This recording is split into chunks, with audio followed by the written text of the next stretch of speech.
علیکم ورحمۃ اللہ نحمدہ ونصلی علی رسولہ الکریم اما بعد فاعوذ باللہ من الشیطان الرجیم بسم اللہ الرحمن الرحیم رب اشرح لی صدری ویسر لی امری واحلل عقدۃ من لسانی یفقہوا قولی۔ تو آج انشاءاللہ ہم شروع کرتے ہیں ترجمہ القرآن، سورہ النساء کا ترجمہ پڑھ لیتے ہیں، اور یہ کچھ ترجمے ہم نے پہلے بھی کیے ہیں، اگر آپ ان سے استفادہ کرنا چاہیں تو مقصد ان کا یہ ہے کہ خاص طور پر وہ لوگ جو کہ رمضان میں تراویح پڑھاتے ہیں ان کو ایک حد تک نو ہاؤ ہو کہ وہ تراویح میں کیا کہہ رہے ہیں، اور سننے والوں کو بھی پتہ چلے کہ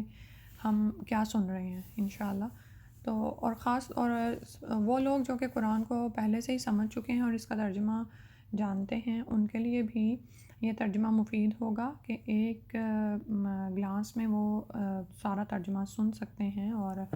یعنی کہ بہت سارے مضامین جو قرآن میں ماشاءاللہ بیان کیے گئے ہیں وہ انسان کے ذہن میں آ جاتے ہیں۔ پھر رات میں جب وہ قیام اللیل کرتا ہے یا تراویح پڑھتا ہے تو اس میں اس کا دھیان لگتا ہے، ٹھیک ہے۔ تو اللہ سبحانہ وتعالی ہمیں توفیق دے کہ ہم قرآن کو ہر طرح سے سمجھیں اور اس کو اپنی زندگیوں میں شامل کریں، اور اس کی نشر و اشاعت میں شامل ہوں، اس کو آگے پھیلانے والے بنیں انشاءاللہ۔ تو آج سورہ النساء پڑھ لیتے ہیں۔ بسم اللہ الرحمن الرحیم، شروع اللہ کے نام سے جو بڑا مہربان نہایت رحم کرنے والا ہے۔ یا ایھا الناس اتقوا ربکم الذی خلقکم من نفس واحدۃ وخلق منها زوجها وبث منهما رجالا كثيرا ونساء واتقوا الله الذي تساءلون به والأرحام إن الله كان عليكم رقيبا۔ لوگو، اپنے اس پروردگار سے ڈرتے رہو جس نے تمہیں ایک جان سے پیدا کیا، پھر اسی سے اس کا جوڑا بنایا، پھر ان دونوں سے دنیا میں بہت سے مرد اور عورتیں پھیلا دیں۔ نیز اس اللہ سے ڈرو جس کا واسطہ دے کر تم ایک دوسرے سے اپنا حق مانگتے ہو، اور قریبی رشتوں کے معاملے میں بھی اللہ سے ڈرتے رہو، بلا شبہ اللہ تم پر ہر وقت نظر رکھے ہوئے ہے۔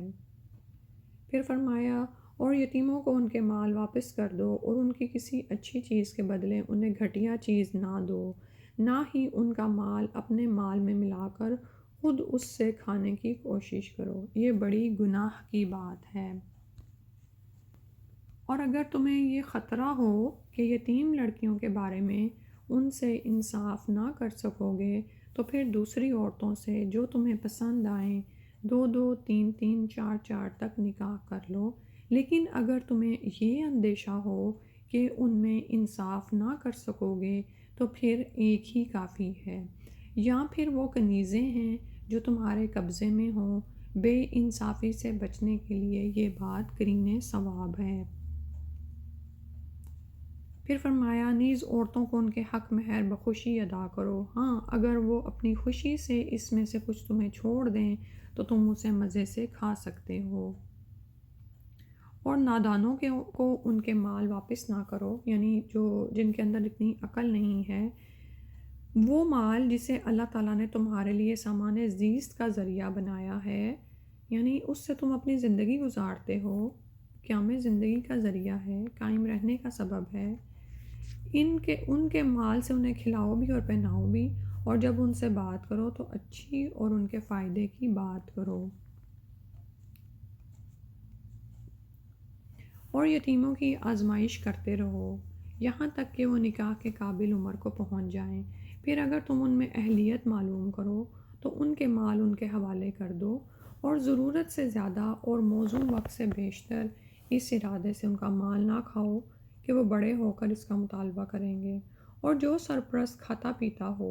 اسے چاہیے کہ یتیم کے مال سے کچھ نہ لے، اور جو محتاج ہو وہ اپنا حق خدمت دستور کے مطابق کھا سکتا ہے۔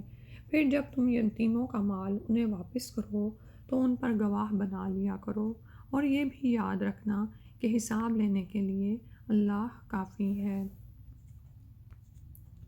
مردوں کے لیے اس مال سے حصہ ہے جو والدین اور قریبی رشتہ دار چھوڑ جائیں، اسی طرح عورتوں کے لیے بھی اس مال سے حصہ ہے جو والدین اور قریبی رشتہ دار چھوڑ جائیں، خواہ یہ ترکہ تھوڑا ہو یا زیادہ ہو، ہر ایک کے لیے طے شدہ حصہ ہے۔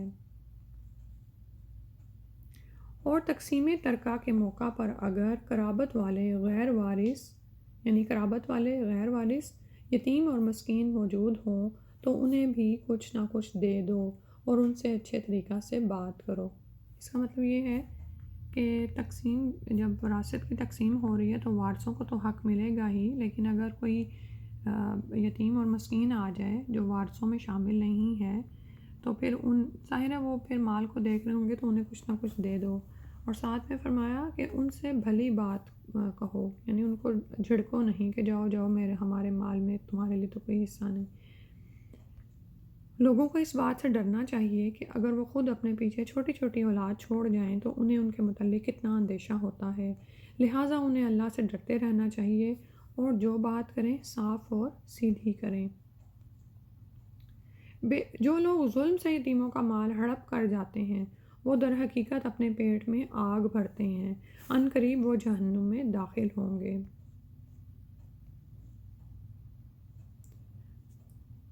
پھر اس کے بعد فرمایا اللہ تعالیٰ تمہاری اولاد کے بارے میں تاکیداً حکم دیتا ہے کہ مرد کا حصہ 2 عورتوں کے برابر ہوگا، اور اگر اولاد میں صرف لڑکیاں ہی ہوں اور وہ 2 سے زائد ہوں تو ان کا ترکے سے 2/3 حصہ ہے، اور اگر ایک ہی ہو تو اس کا ترکہ کا نصف حصہ ہے۔ اگر میت کی اولاد بھی ہو اور والدین بھی تو والدین میں سے ہر ایک کا 1/6 حصہ ہے۔ اگر دوسری بات یہ کہ اگر میت کی اولاد نہ ہو اور اس کے وارث صرف والدین ہوں تو ماں کا 1/3 حصہ ہے، اور اگر اس کے بہن بھائی بھی ہوں تو ماں کا 1/6 حصہ ہے، اور یہ تقسیم میت کا قرضہ اور اس کی وصیت ادا کرنے کے بعد ہوگی۔ تم یہ نہیں سمجھ سکتے کہ تمہیں فائدہ پہنچانے کے لحاظ سے تمہارے والدین اور تمہاری اولاد میں سے کون تمہارے قریب تر ہے۔ یعنی کہنے کا مطلب یہ ہے کہ کسی کی بیجا ہمدردی یا کسی کے ساتھ بیجا کوئی بغض رکھتے ہوئے اللہ کے حکموں میں کوئی تجاوز نہ کرو یا کمی بیشی نہ کرو، یہ اللہ کی طرف سے مقرر کردہ حصے ہیں، ٹھیک ہے۔ یقیناً اللہ تعالیٰ سب کچھ جاننے والا اور حکمت والا ہے۔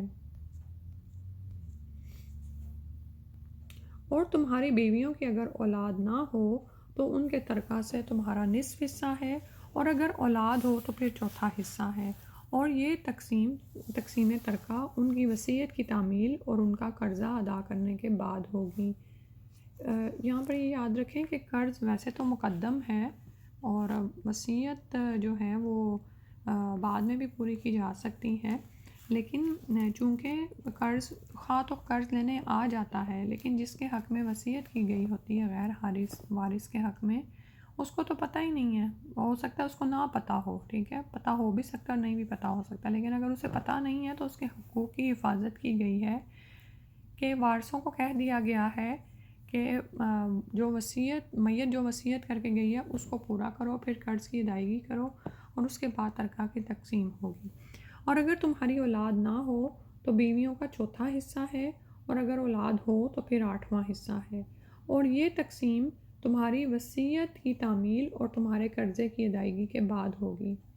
پھر بتایا اگر میت کا لالا ہو، خواہ وہ مرد ہو یا عورت ہو، اور اس کا ایک بھائی اور ایک بہن ہو تو ان میں سے ہر ایک کا 1/6 حصہ ہے، اور اگر بہن بھائی زیادہ ہوں تو وہ سب 1/2 حصہ میں شریک ہوں گے، اور یہ تقسیم میت کی وصیت کی تعمیل اور اس کے قرضہ کی ادائیگی کے بعد ہوگی، بشرطے کہ اس کے قرضہ کی ادائیگی یا وصیت کی تعمیل میں کسی کو نقصان نہ پہنچ رہا ہو، ٹھیک ہے، یعنی کسی وارث کے حق میں کوئی اس کا نقصان نہ جائے۔ یہ اللہ کی طرف سے مقرر کردہ حصے ہیں اور اللہ سب کچھ جاننے والا اور بردبار ہے۔ یہ اللہ کی حدود ہیں، جو شخص اللہ اور اس کے رسول کی اطاعت کرے گا اللہ تعالیٰ اسے ایسے باغات میں داخل کرے گا جن کے نیچے نہریں جاری ہیں، وہ ان میں ہمیشہ رہیں گے، اور یہ بہت بڑی کامیابی ہے۔ اور جو کوئی اللہ اور اس کے رسول کی نافرمانی کرے اور اللہ کی حدود سے آگے نکل جائے، اللہ اسے دوزخ میں داخل کرے گا جس میں وہ ہمیشہ رہے گا اور اسے رسوا کرنے والا عذاب ہوگا۔ تو یہاں تک انشاءاللہ پڑھتے ہیں۔ اگر کوئی ان آیات سے مزید استفادہ کرنا چاہتا ہے اور وہ یہ چاہتا ہے کہ اس کو سمجھ کے پڑھے، یعنی کہ زیادہ سمجھیں، اس میں غور و فکر کریں، تو وہ انشاءاللہ مجھ سے کانٹیکٹ بھی کر سکتے ہیں۔ تو